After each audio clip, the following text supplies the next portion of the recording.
நான் திரும்பவும் இங்கே வருவேன்.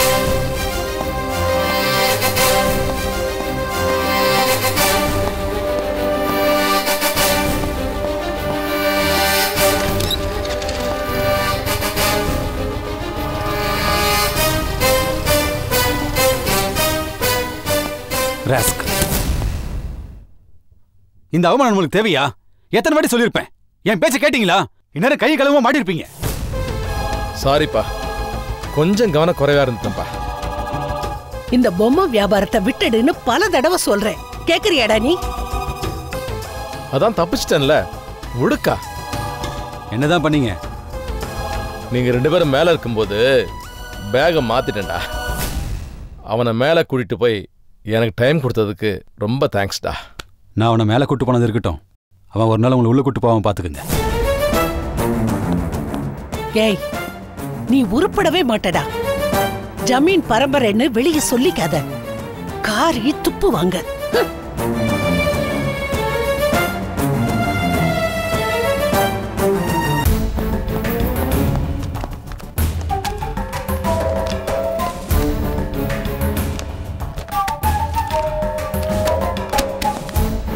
வணக்கம் ஸ்வரூபன் சார். வாங்க அபி.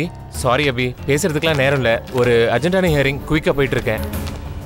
நானும் ஒரு முக்கியமான விஷயம் தான் பேச வந்தேன். நான் வேணா இன்னொரு நாள் வரட்டுமா? என்ன அவுட்லைன் மட்டும் சொல்லுங்க, டீடைல் அப்புறம் பேசிக்கலாம்.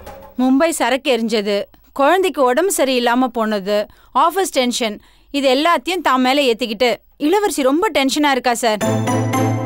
அவளுக்கு ஏதாவது ஹெல்ப் பண்ண முடியுமான்னு நான் ஷியாம கூப்பிட்டு கேட்டேன். அதுக்கு அவர் என்னடான்னா, இளவரசி இன்னொரு கல்யாணம் பண்ணிட்டா இந்த பிரச்சனை எல்லாம் சால்வ் ஆயிடும்னு சொல்றாரு.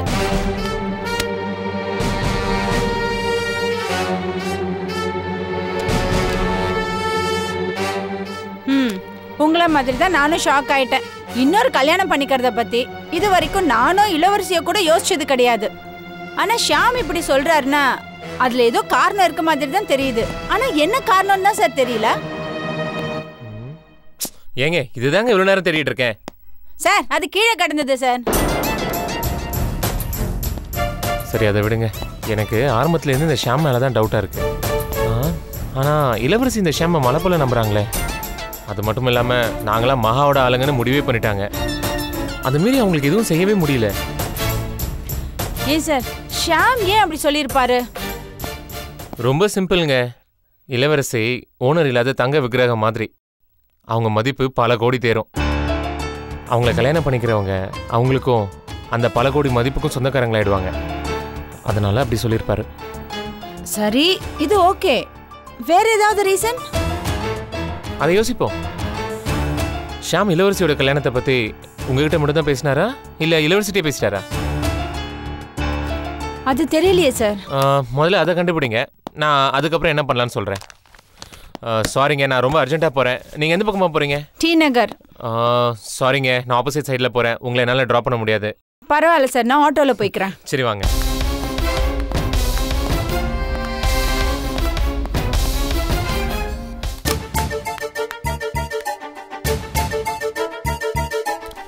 வாமா உட்கார். ஆஃபீஸ் வேலையெல்லாம் எப்படிமா போயிட்டு இருக்கு? கொஞ்ச நாளாவே ஒரு பிரச்சனை போயிட்டு இருக்குப்பா. நான் தான் உங்ககிட்ட சொல்லல. பிரச்சனை என்னம்மா பிரச்சனை? நம்ம கம்பெனி மும்பைக்கு அனுப்பின சரக்குல எப்படியோ போலி ப்ராடக்ட்ஸ் மிக்ஸ் ஆயிருக்கு. அதை சாப்பிட்ட குழந்தைங்க ஹாஸ்பிட்டல் அட்மிட் ஆயிருக்காங்கப்பா.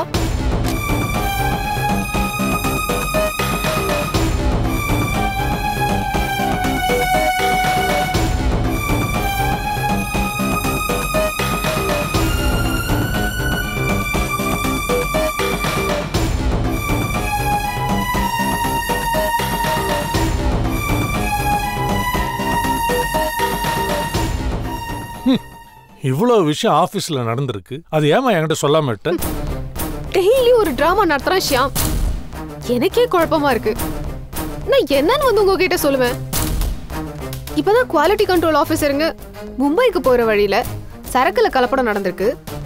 அது எப்படின்னு கண்டுபிடிக்க சொல்லி இளவரசி அக்காக்கு கெடு வச்சுட்டு போயிருக்காங்க.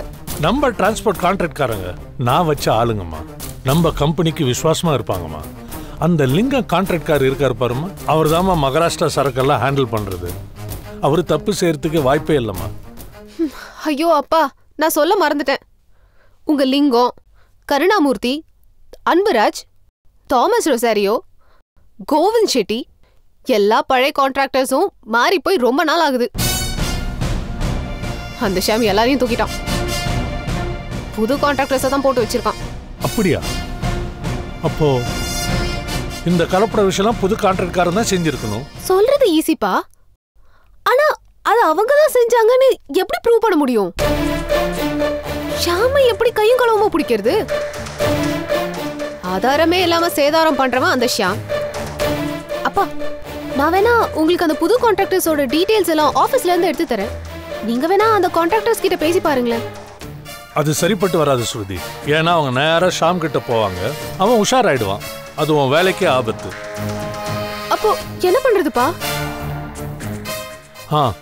பழைய கான்ட்ராக்டர் லிங்கம் இருக்கான்ல, அவனை எப்படியாவது நான் கண்டுபிடிக்கிறேன். அவங்ககிட்ட எல்லா டீட்டெயிலும் வந்திருக்கும். என்ன தப்பு நடந்திருக்கும் கூட அவனுக்கு தெரியும். அதை வச்சு நான் கண்டுபிடிக்கிறேம்மா. சரிப்பா, கொஞ்சம் சீக்கிரம் கண்டுபிடிங்க. சரி, நான் உங்களுக்கு டிஃபன் ரெடி பண்றேன்.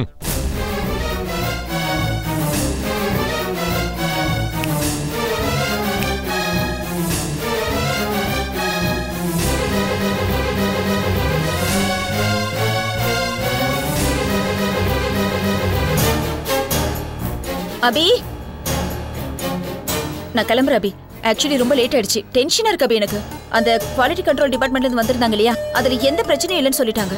ஆனா மும்பைக்கு நாம அனுப்புனதுல தான் ஏதோ பிரச்சனை இருக்காம். அதை எப்படி கண்டுபிடிக்கிறதுன்னு வேற எனக்கு தெரியல.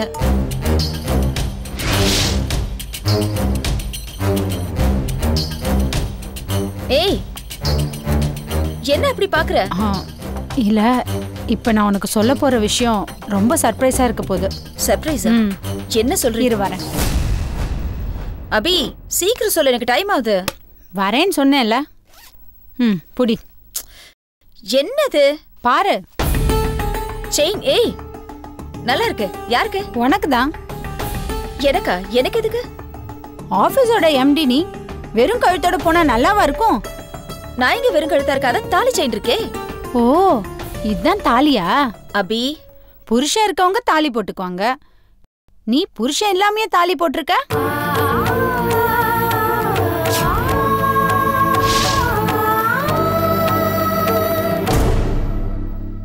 இப்ப என்னடி வேணும் உனக்கு? உன்னோட தாலி. என்ன? மனசுல இருந்து உன் புருஷனை தூக்கி போட்ட, அப்புறம் அவன் கட்டின தாலியை மட்டும் சுமந்துட்டு இருக்க. அதையும் கழட்டி வீச வேண்டியதானே? எனக்கு ஒன்று கொடுத்துட்டு போயிருக்காரு, என் குழந்தை. அதை என்ன பண்றது?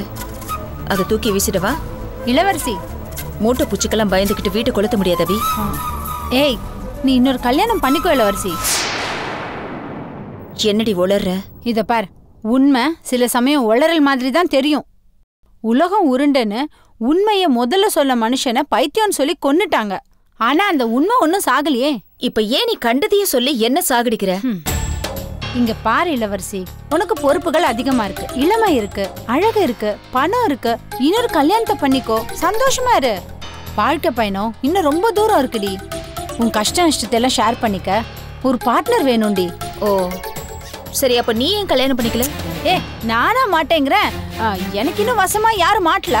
ஓ, இதான் உனக்கு காரணமா? சரி, அப்ப நானே உனக்கு ஒரு மாப்பிள்ளை பார்த்து உனக்கு கல்யாணம் பண்ணிக்கிறேன். அதெல்லாம் ஒண்ணு வேண்டாம். மனசு வலிக்குது இல்ல, பதறுது இல்ல? எனக்கும் அப்படித்தானே இருக்கும். ஐயோ, இத பாரு இளவரசி, உனக்கு பொறுப்புகள் அதிகமா இருக்கு. நீ ஒரு கம்பெனி நிர்வாகம் பண்ணிட்டு இருக்க, அதுல 1000 பேருக்கு சம்பளம் கொடுத்துட்டு இருக்க. நீ தடுமாறக்கூடாது, நீ ஸ்டடியா இருக்கணும். ஆனா நீ தத்தளிச்சுட்டே இருக்கேடி. உன்னோட ஆபீஸ் பளுவை ஷேர் பண்ணிக்க உனக்கு ஒரு பார்ட்னர் இருந்தா நீ எவ்வளவு ரிலாக்ஸ்டா இருக்கலாம். உனக்கும் ஒரு சப்போர்ட், ராஜலட்சுமிக்கும் ஒரு அப்பா வேணும்ல. ஆமா தாயே, எனக்கு இருக்கிற சொந்த தலைவலியே போதும். இன்னும் புதுசா வரவன் என்னெல்லாம் தலைவலியை கொண்டு வருவானோ. எனக்கு எந்த சப்போர்ட்டும் தேவையில்லை. நான் வாழ்க்கைங்கிற ஓட்டப்பந்தயத்துல நல்லாவே ஓடிட்டு இருக்கேன். இப்படியே தனியாவே ஓடிடுறேன். இத்தனை நாள் அந்த ஆள் என் மனசுல உறுத்திட்டு இருந்தாரு. இப்ப எனக்கு அந்த பாரம் கூட இல்ல. காத்து மாதிரி கவலை இல்லாம சுதந்திரமா இருக்க. தயவு செஞ்சு நீ இன்னொரு இம்சையை கொண்டு வந்து என் கழுத்துல கட்ட பாக்காத. நான் கிளம்புறேன். ஏய் இளவரசி, வேணா இப்படி வச்சுக்கலாம். நீ முதல்ல ஒரு கல்யாணத்தை பண்ணிக்கோ. ஏன் கண் முன்னாடி சந்தோஷமா வாழ்ந்து காட்டு. ஒருவேளை அது நிஜமாவே சக்சஸ்ஃபுல்லா இருந்துச்சுன்னா அப்புறம் நான் யோசிக்கிறேன். ஏய் என்னடி நீ? பின்ன என்ன? நான் சீரியஸா தான் சொல்றேன். ஏன்னா எனக்காவது என் வாழ்க்கைக்கு ஒரு குழந்தை இருக்கு. உனக்கு என்னடி இருக்கு? என்னடி திடீர்னு இப்படி சொல்லிட்ட? பின்ன என்ன அபி? எனக்காவது ராஜலட்சுமி இருக்கா, ஆனா உனக்கு நீ இருக்கே இளவரசி, நீ இல்ல? இவ்வளோ நாளா அப்படிதாண்டி நான் நினைச்சிட்டு இருந்தேன். என் வாழ்க்கையில இருக்கிற ஒரே பிடிப்பு நீ தானே நினைச்சுக்கிட்டு இருக்கேன். கும்பிடுற கடவுளையும் கூட பிறந்த தங்கச்சியையும் கூட உனக்கு அப்புறம் தாண்டி வச்சிருக்கேன். திடீர்னு உனக்கு யார் இருக்கான்னு கேட்டுட்டியடி. ஏய் ஷூ ஏய் சரி ஓகே சாரி சாரி சாரி அழாத. சாரி அபி. இது பாரு, வர வர நீ ரொம்ப எமோஷனல் ஆயிட்டு வர. என்னாச்சு உனக்கு? எதுக்கு எடுத்தாலும் அழற? நீ எப்பவும் என்ன பத்தியும் ராஜலட்சுமி பத்தி மட்டுமே யோசிக்கிற. ஆனா நான் அப்படியா? உன்கிட்ட பேசிட்டு இருக்கும் போதே ஒரு பக்கம் எனக்கு ஆபீஸ் டென்ஷன், பேங்க் மீட்டிங், இதோ இப்ப இந்த மும்பை பிரச்சனை, ராஜலட்சுமி பிரச்சனை, இப்படி எல்லா விதத்திலையும் பிரச்சனையை யோசிச்சுட்டு இருக்கேன். நீயும் இப்படி எமோஷனல் ஆகி இப்படி அழுதினா நான் தாங்க மாட்டேன் அபி. எனக்கு அப்புறம் பைத்தியமே பிடிச்சிடும். இல்ல நீ கிளம்பு, என் வாழ்க்கை எப்படி போட்டும். ஆனா நான் சொல்றது கொஞ்சம் யோசி இளவரசி.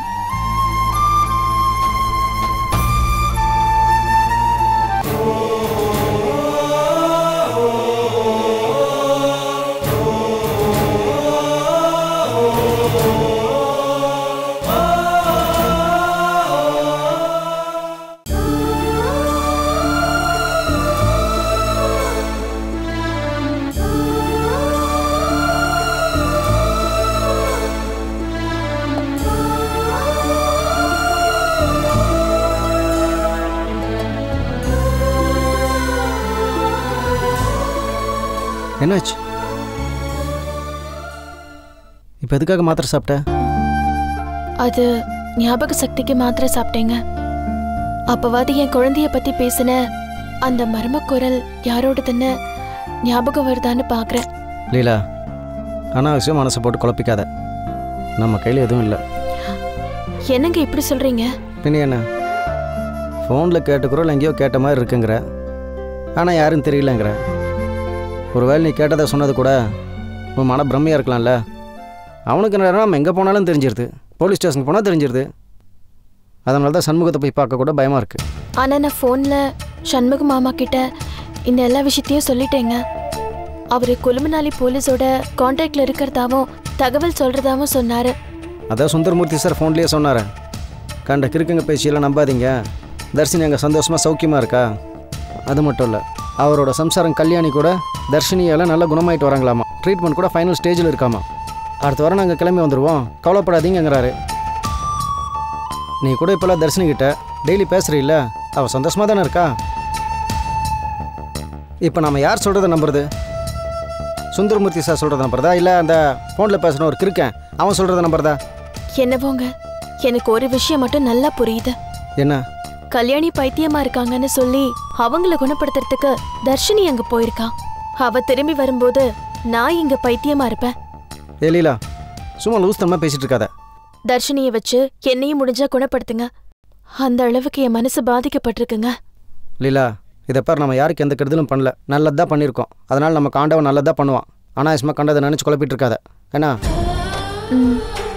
கூடி சீக்கிரம் தர்ஷினி வந்துடுவா. அடுத்த மாதம் பர்த்டே வருதே, அதை நம்ம கிராண்டாக செலிப்ரேட் பண்ண போகிறோம். என்ன?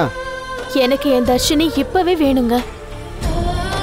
லீலா, கவலைப்படாத. அவர் இன்னும் நம்மக்கிட்ட ஒரு வாரம் தான் டைம் கேட்டிருக்காரு. வெயிட் பண்ணுவோம் அடுத்த சனிக்கிழமை வரைக்கும். மறுபடியும் ஒரு அவகாசம் கேட்டாருன்னா அடுத்த ஃப்ளைட்டை பிடிச்சி குழுமனாலி போகிறோம், தர்ஷினியோட வர்றோம். போதுமா? நிச்சயமா? நிச்சயமா. ப்ராமிஸ்? ப்ராமிஸ்.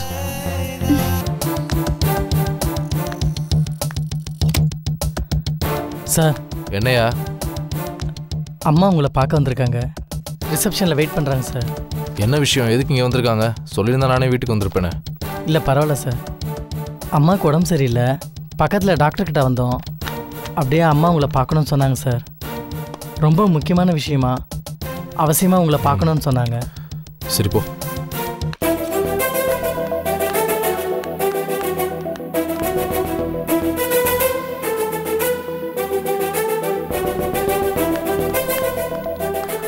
என்ன விஷயம்? வணக்கம் தம்பி. இப்படி வாங்க. ஒரு முக்கியமான விஷயம் பேசணும். 10 நிமிஷம் பேசலாமா? இது ஆஃபீஸ் டைம், எல்லாருமே இருக்காங்களே, எப்படி பர்சனல் விஷயம் பேசுறது? தம்பி. சரி வாங்க, கான்ஃபரன்ஸ் ஹால் போலாம். உட்காருங்க.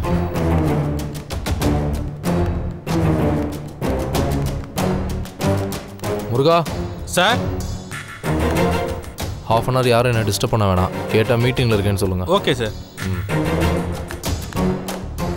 சொல்லுங்கம்மா, என்ன விஷயம்? உயிருக்கும் மானத்துக்கும் போராடிக்கிட்டு இருந்த என் பொண்ணை நீங்க தெய்வமா வந்து காப்பாத்துனீங்க. அதுக்கு நான் அடைஞ்ச சந்தோஷத்துக்கு அளவே இல்லை. அதே மாதிரி நீங்களும் அடிபட்ட உங்க மனசுக்கு ஒரு ஆறுதலா என் பொண்ணோட நீங்க பழக ஆரம்பிச்சீங்க.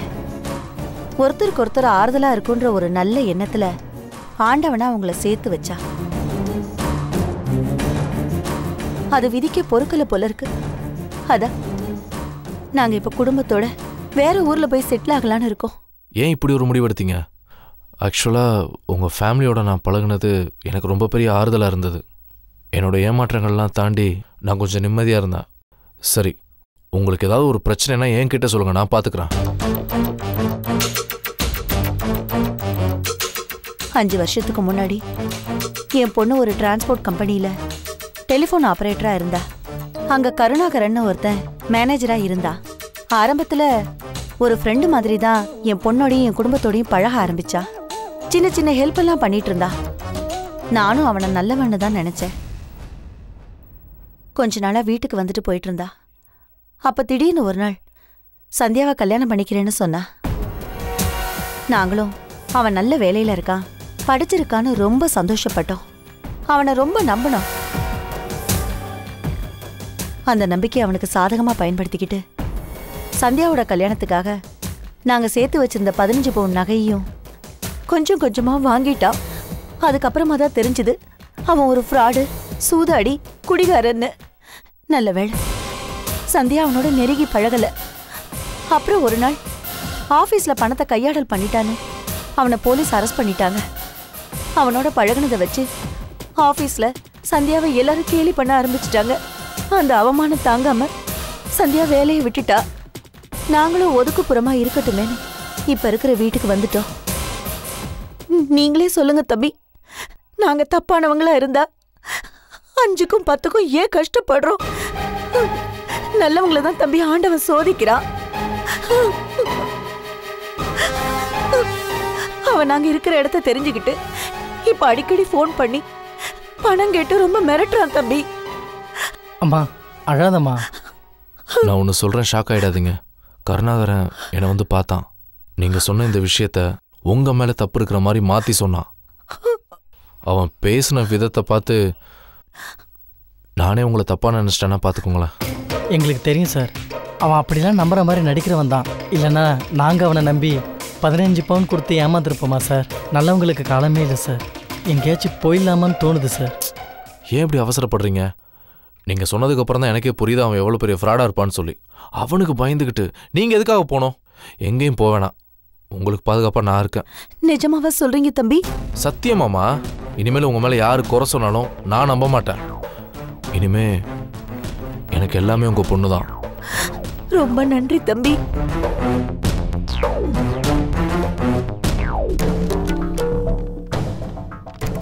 நீங்க சொன்னது சரிதான் சார். நீங்கள் பேஷண்ட்டாக அட்மிட் ஆன கவர்மெண்ட் ஹாஸ்பிட்டலில் உங்களை சரியாக ட்ரீட் பண்ணல, மாத்திரை மருந்து கொடுக்கல, தேவையில்லாமல் உங்கள் வயிற்றில் ஒரு ஆப்ரேஷன் வேறு பண்ணியிருக்காங்க, லஞ்சம் வாங்கியிருக்காங்க. அதனால் நீங்கள் ரொம்ப டிஸ்டர்ப் ஆகிருக்கீங்க. இப்போது ஹாஸ்பிட்டல் மேலே கேஸ் கொடுக்க விரும்புகிறீங்க. ஆமாம் சார், அந்த ஹாஸ்பிட்டலில் 5 லட்ச ரூபா நஷ்டஈடு வாங்கணும் சார். கேஸ் போட்டுடலாம்.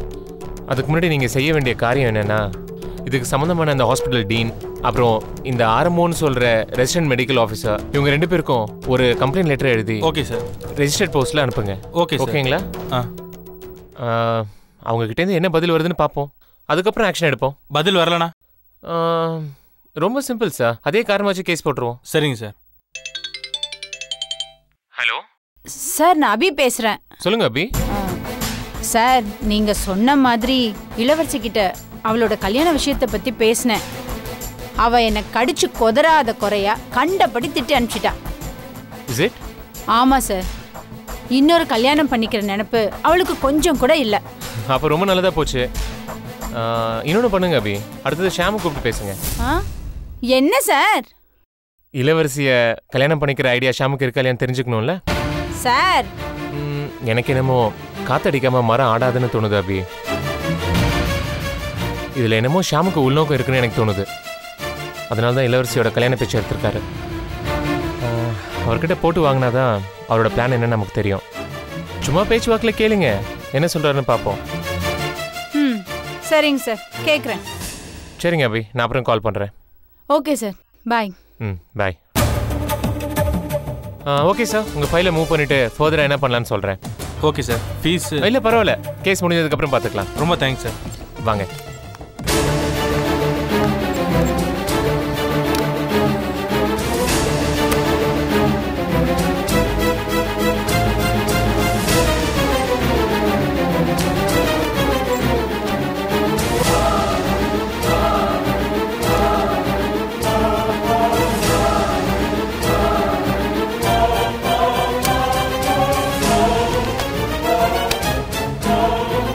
இப்படி ஒரு விஷயம் மாவோட உயிரில் இருக்கிறது ஷாமுக்கு எப்படி தெரியும்? எங்கேயோ தப்பு நடந்திருக்கேன்.